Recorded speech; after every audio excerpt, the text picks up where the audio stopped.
3월 17일 주일 설교 녹화에 문제가 생겨 설교를 요약해서 더빙하였습니다. 사도신경 강의 10번째 시간입니다. 예수님의 재림과 심판.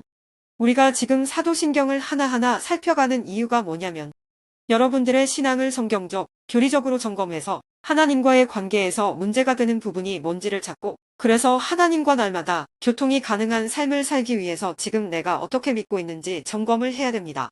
오늘 우리가 살펴보게 되는 것은 성자에 대한 신앙 고백의 마지막으로 예수님의 재림과 심판입니다.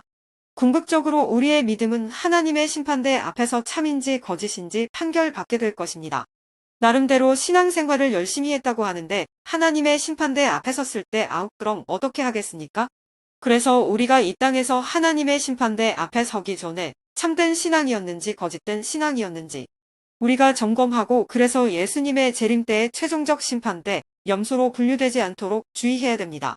여러분들은 예수님을 믿으면서 어떻게 살 것을 기대하고 있습니까? 예수 믿고 형통하고 예수 믿고 잘 먹고 잘 살고 복 받고 이런 거 생각하면서 교회 많이 찾아옵니다. 그런데 성경은 어느 곳에서도 그렇게 얘기하지 않습니다. 우리가 예수님을 믿음으로 말미암아 세상 사람들 보기에 어리석게 보이는 그런 삶을 우리가 살아감으로 이 땅에서 소금과 빛의 역할을 감당하며 살아가는 존재라고 성경은 가르치고 있습니다. 오늘날 많은 교회들이 교회를 찾는 사람들에게 뭘 약속합니까? 예수 믿으면 복 받고 예수 믿으면 성공한다는 약속을 합니다. 그런데 성경에서 복은 그런 복이 아닙니다. 칼빈은 하나님께서 우리를 어떻게 다루시느냐에 관해서 이렇게 이야기합니다. 우리의 본성이 이 세상에 대해서 얼마나 야수와 같은 애착을 가지고 있는가를 하나님께서는 잘 아시기 때문에 가장 적절한 방법을 사용하신다. 주께서는 우리가 허망하고 일시적인 재물을 지나치게 갈망하지 않도록 하기 위해 또 이미 소유한 것을 너무 신뢰하지 않게 하시려고 주께서는 추방으로, 흉작으로, 화재로 혹은 다른 방법으로 그들을 가난으로 몰아넣으시며 적어도 적절한 상태에 놓이도록 제한하신다. 그들이 안심하고 결혼 생활의 유익에서 기쁨을 얻지 못하도록 주께서는 부부관계로 고민하게 하시거나 불량한 자녀로 인해 기가 꺾이게 하시거나 사별로 인해 고통을 당하게 하신다. 이런 일들에 있어서 그들이 허영심으로 교만해지고 자신감으로 들뜨지 않도록 질병과 위험을 통해 이 사라져버릴 것들이 불안정하고 허망한 것임을 그들이 눈앞에서 보여주신다.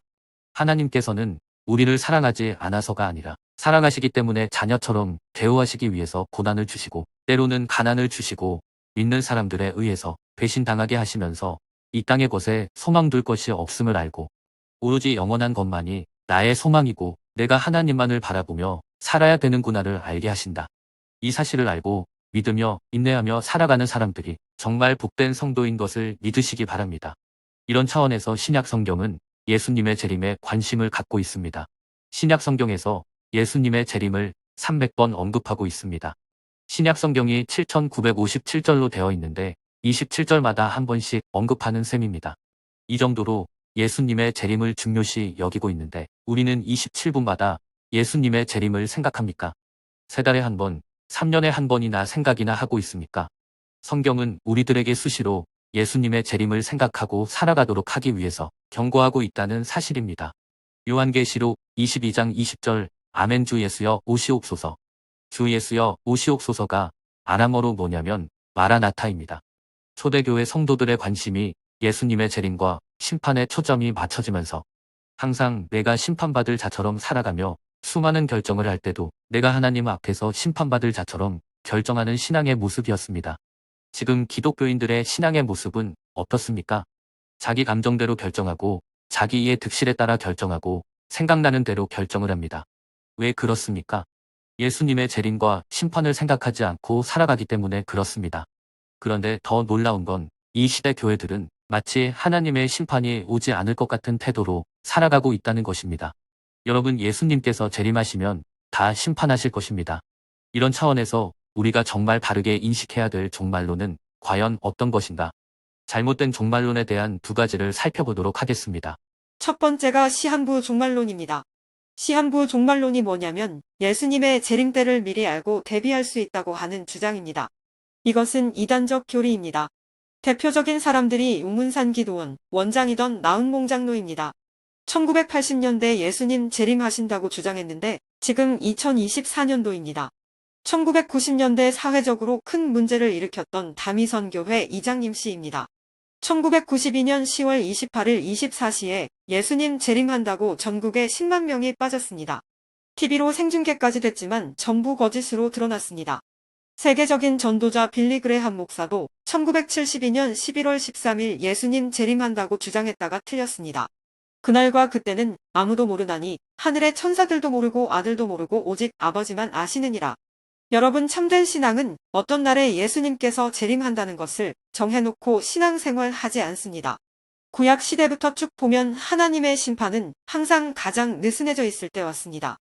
예수님께서 복음서에서 뭐라고 말씀하셨냐면 그날이 언제인지는 알 수 없지만 어떤 때 오냐면 시집가고 장가하고 사고팔고 우리가 세상의 안락함과 풍요로움에 젖어 있을 때 주님께서 오신다고 하셨습니다. 그래서 우리는 항상 어떤 태도로 살아가야 합니까?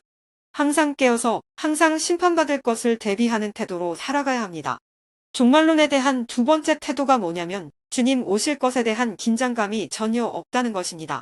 지금 한국 교회가 이쪽으로 많이 기울어서 예수님의 재림에 대해서 전혀 얘기하질 않습니다. 예수님의 재림과 심판에 대해서 성도들에게 경각심을 심어주지 않습니다. 그냥 주일에 예배 나오고 한두 가지 봉사 잘하면 되는 신앙을 가르치고 있습니다. 시한부 종말론자들이 거짓말을 계속 반복하다 보니 성도들로 하여금 신앙의 긴장감을 느슨하게 만들고 정작 준비해야 될 것을 준비하지 못하게 만들어 버렸습니다. 성경이 가르치는 예수님의 재림에 대한 올바른 태도는 이렇습니다. 로마서 13장 11절 또한 너희가 이 시기를 알거니와 자다가 깰 때가 벌써 되었으니 이는 이제 우리의 구원이 처음 믿을 때보다 가까웠음이라. 야고보서 5장 8절 너희도 길이 참고 마음을 굳건하게 하라. 주의 강림이 가까우니라. 히브리서 10장 37절 잠시 잠깐 후면 오실 이가 오시리니 지체하지 아니하시리라. 사도 바울의 표현처럼 가까웠다. 잠깐 후면 오시리라. 그 정도로 우리는 긴박감을 가지고 신앙생활해야 된다고 성경은 말하고 있습니다. 마태복음 25장에 나오는 열처녀 비유에서 동일하게 모두 등을 준비했습니다. 그런데 신랑이 더디 옴으로 다 졸며 잠이 들었습니다. 등을 준비하고 있다라고 하는 건 모든 사람들이 다 예배라고 하는 종교적인 태도는 다 가지고 있다는 것입니다. 그리고 다 졸며 잔다는 것은 그만큼 깨어있기 힘들다는 것입니다. 그런데 차이가 있습니다. 슬기 있는 자들은 기름을 준비했고 미련한 자들은 준비하지 않았습니다. 여러분의 지금 신앙생활의 모습은 어떻습니까? 그렇게까지 준비 안 해도 별 문제 없으셨습니까? 별 문제 없었던 게 아니라 더 큰 문제를 향해서 달려가고 있다는 걸 기억하셔야만 됩니다. 저는 그렇게 준비하지 않았는데 별로 심각한 문제 없었는데요. 아니요. 심각한 문제가 점점 가까이 오고 있다는 사실을 기억하십시오. 사랑하는 성도 여러분, 우리는 예수님의 재림 때를 어떤 태도로 준비하고 있습니까? 저희로서 산자와 죽은 자를 심판하러 오시리라는 이 고백 앞에서 어떤 태도를 취하고 있습니까? 성경의 가르침처럼 우리는 자다가 깰 때입니다. 구원의 완성에 가까이 왔습니다. 먹든지 마시든지 무엇을 하든지 하나님의 영광을 위해서 살아가는 신앙의 태도를 견지하시기 바랍니다. 항상 깨어있고 그리고 빛의 갑옷을 입고 거룩한 군사로서 하루하루 우리가 하나님의 영광을 위해서 살아가게 되기를 예수님의 이름으로 축원합니다.